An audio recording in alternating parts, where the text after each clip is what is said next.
I know our channel has not exactly been a heavy metal friendly channel, but nor have the heavy metal productions in Romania have been very spectacular, so there is a little bit of catching up to do on both sides. But anyway, today's band is Mental District from Craiova, with their release from last year, from 2022, entitled Back to Life.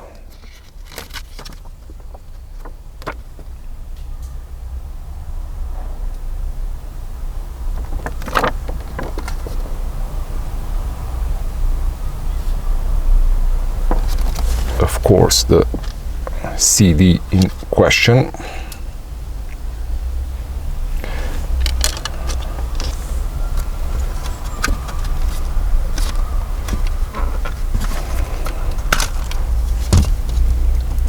So the very first, I won't say thing that shocked me, or thing that popped into my mind after having listened to this one was, how the hell is it possible for a band from Romania to sound so good? Because as far as production and mixing and the general quality of the sound, this sounds extremely well produced for Romania.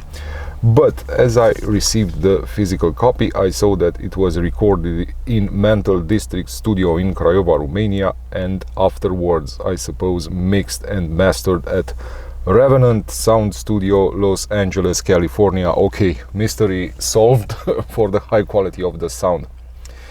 Now, Back to Life by Mental District is a high-octane heavy metal release. If we are to make a parallel with the gasoline stations in Romanian heavy metal cu cifră octanică mare, ca și benzina de bună calitate. Truth be told, there are bits of thrash and of speed metal in their songs, and also some slower, dirgier and kind of doomy moments, but at its core this is a classic heavy metal release.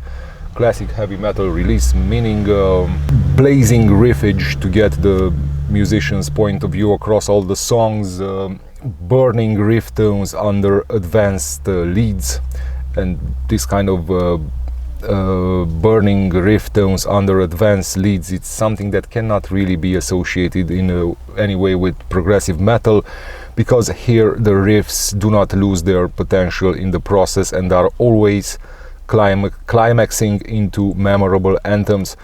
Back to Life, it does anything it needs to do, or it does anything a high quality heavy metal release needs to do, and it kind of has everything that a professional record needs.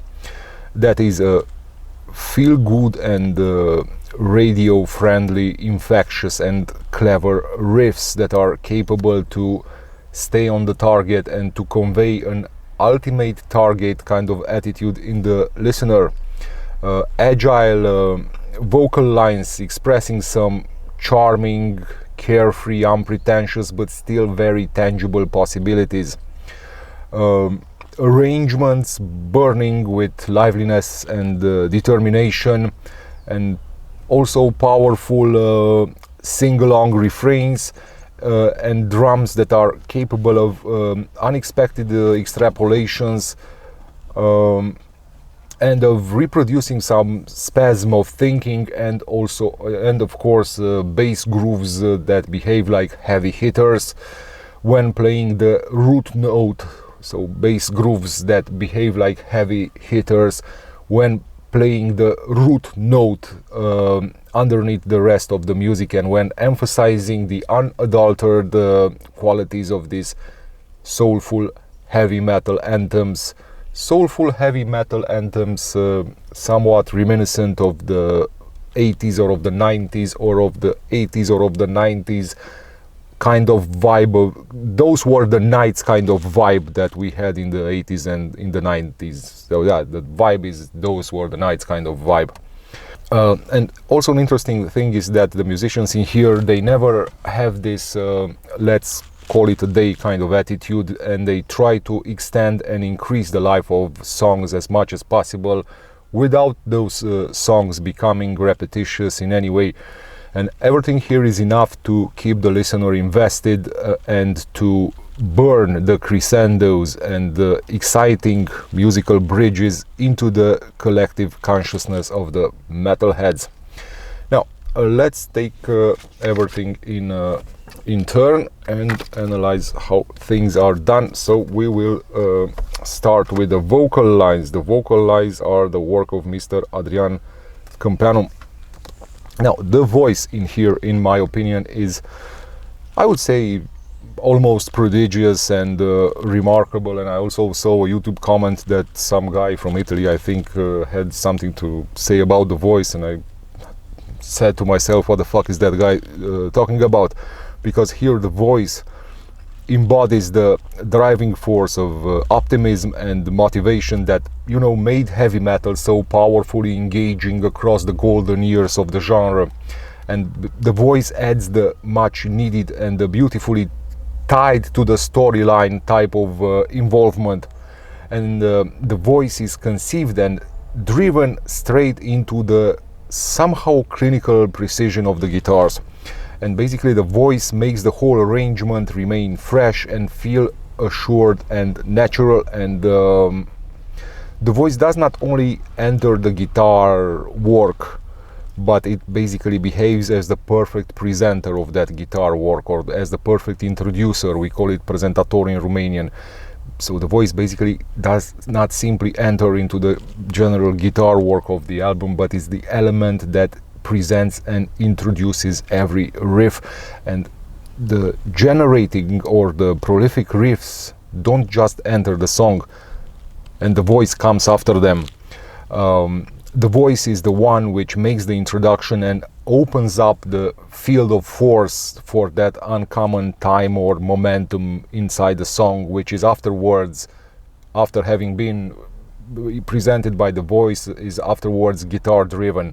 So yeah, the voice opens up the field of force for the uncommon, or for that uncommon time, or for that momentum of the song, and that uncommon time or momentum of the song is afterwards guitar driven.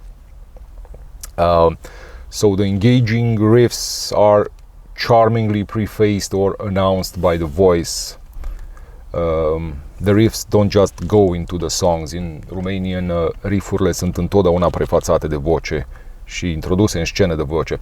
Now, the guitars, of course that the guitars are the driving force of this album, and the guitars in here can be best characterized by the lyrics of the song Back to Life, because what the guitars are doing is to basically step into the fire in order to purify their own fire, and they are the gripping and the biting force of this album. And the incisiveness of the guitars makes us feel how paranoia keeps us all alive. And the nice thing that you can hear, the nice thing in here is that you can hear all of the influences at the level of the guitars, and I'm talking about Megadeth and Metallica, but also the ways in which the musicians renew and embellish all those influences, transporting them into a new kind of vibe.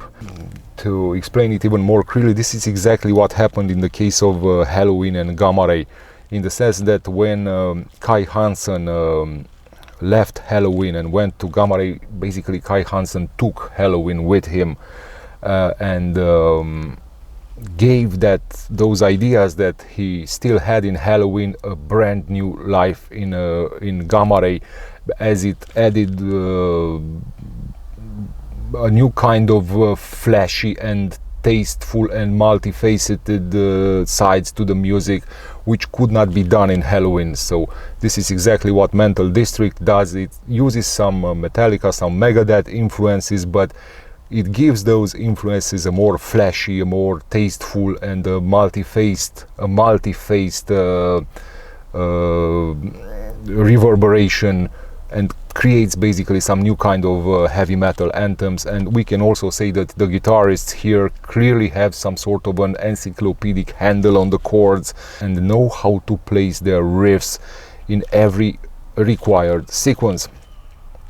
the drums. So yeah, sorry again, the guitars are the work of Mihai Kazaku on the first guitar and Cristian Avram on the second guitar, and the bass and the drums, which is done by Mihnea Stăncescu.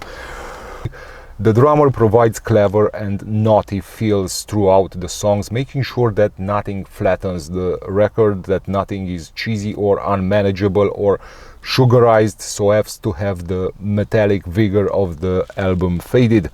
And fast-paced or slow-paced lukewarm patterns and elegant escalations are all performed at the level of the drums. So fast-paced or slow-paced, lukewarm patterns and elegant escalations are performed in the drums, and the drums keep the musical mantra alive and young, and they always know when, where and how to cut the mustard, that is to reach the desired level of expectations. And finally, the bass line, which is the work of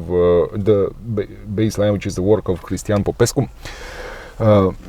I could say that perhaps the bass lines are those who are doing this musician's passion justice, because you cannot go wrong with the bass lines in here.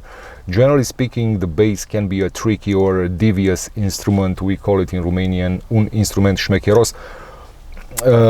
When it comes to giving the guitarist the foundation that guitarist needs, and the bass here doesn't just use the classic simplistic approach, you know, you take the last 4 guitar strings and take the fundamental, the quint, and make the classic pedaling between the dominant, the subdominant and the tonic. The bass player in here also uses a more special or unique type of approach, in which the bass player realizes that the bass is a totally different instrument and treats it as such. Thus, through the bass, the musician in here makes the connection between the rhythmic and the harmonic part, and only when you know how to make the connection between harmony and rhythm, you can intervene with your personal creativity in beautifying the bass line. And this is where the real additions come in, and this is exactly what happens in here, because the bassist proves that it is not enough to have the innate groove. You must also have the harmonic part up to date, so as to be able to perform more solidly and with perspective, so as to be able to have those little inflections like in the voice that give you your characteristics and that give you your imprint or your fingerprint, in case the bass player plays with his bare fingers and not with a guitar pick. And as I said, Cristian Popescu gives in here this kind of a solid musical menu and behaves like a real partner in crime of the guitarist. Now, as far as the possible conclusions that could be drawn in here, I would say that this is a relatively conservative album, but I underline the word relative. Why relative? Because it has a very, very modern flow. And what I liked most about this album and this kind of releases is that it is such an easy and beautiful audition and friendly kind of record with the listener. And I will always appreciate this kind of bands that let you enjoy the music in a natural way, and it is something equivalent to the pleasant feeling that you have at school when you understand the teacher's explanations from the very first moment. You know, not like in those math classes when you write something on the blackboard, then you realize that perhaps you went wrong at a certain place, you erase it, then you write it again, and so on and so forth. And in the end of that math class, you look at the end of the math book to see if what you have written on the blackboard has the same result as the result that it is written at the end of the math book. And when of course the result on the blackboard does not match the result at the end of the math book, you have to do it again and again and again. And this kind of things happen with progressive metal mostly. Well, you realize that all of a sudden you got lost inside the song, or you understand nothing anymore from that song, so you have to go back and re-listen to some passages in order to get your seat back into that kind of musical journey. But none of this kind of things happening here. Here you can listen to this release from the very first second to the very last second. You never ever get lost into it. Nothing really goes wrong with the sound or with the mind concentration when you listen. It basically is the kind of music that listens to you, not as much as you listen to it. It's extremely natural flow and very pleasant musical experience. So this is kind of a natural talent that these guys are having, and they don't want to show off. Look how many notes we can sing and how many tricks we can do with our instruments and how many breaks and tempo changes. Well, no, every kind of change is perceived in a natural manner by the listener. So you don't need to stop yourself in the middle of the song and go back to some passages to see what you missed, that you ended up in the situation where you no longer understand the song. I always consider the heavy metal, classical heavy metal, as having to do with world literature, and I think that the best way to describe heavy metal is to use a metaphor from the world literature, which is called the dead man's trigger, or tragatio mortuli. What it designates inside the war literature is the following thing: when you wanted to go into the enemy lines, you took some prisoners into your own base camp and put some C4 explosive next to those prisoners. Or if you wanted to go into the enemy lines and make sure that your own people will not betray you, again you put some C4 explosive into your own base camp and a detonator which receives a radio signal, and you put on your hand in here heart rate monitor with a radio transmitter. And what that heart rate monitor with a radio transmitter does is that it constantly monitors your heart rate or your pulse, and should the enemies kill you and you have zero pulse, then the radio transmitter will send a signal to the bomb with the C4 explosive, and it will detonate the C4 explosive. So basically, if you get killed on the enemy line, then the prisoners die as well. That's why it is called a dead man's trigger. Or if your own people decide to betray you and your enemies kill you, then again the heart rate monitor will send a radio signal telling that bomb attached to the C4 that you left in your own base camp that you have zero pulse signal, and that will detonate the C4 explosive. So this is, in my humble opinion, the dead man's trigger. So when you die, you push that trigger which detonates the C4. And this is how heavy metal works. It's based on the C4 military tactic, in the sense that when you listen to heavy metal, you have to have a certain pulse rate, or you have to have a certain beating of your heart. And if that beating of the heart equals or gets the zero signal, then the whole disc will be basically detonated. And if it has some dead moments or some passages that need to be repeated, then you ruin the whole musical experience. And with Back to Life, the heart rate monitor signals a constant accelerated heart pulse, which will not detonate the C4 and which will keep the whole heavy metal record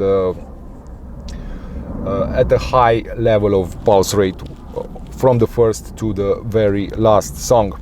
Now, these are, as I said again, great musicians with huge potential, but unfortunately they are not so great promoters, because it appeared in 2022, and when you have such an album out on the market, or when you have such an album out in the morning, it should have been on the Coconut Telegraph by the breakfast. But many people only in this 2023 year heard about this album.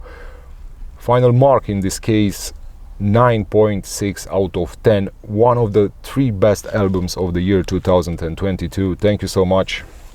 Now, enough with the talk. Time to listen to some solid heavy metal.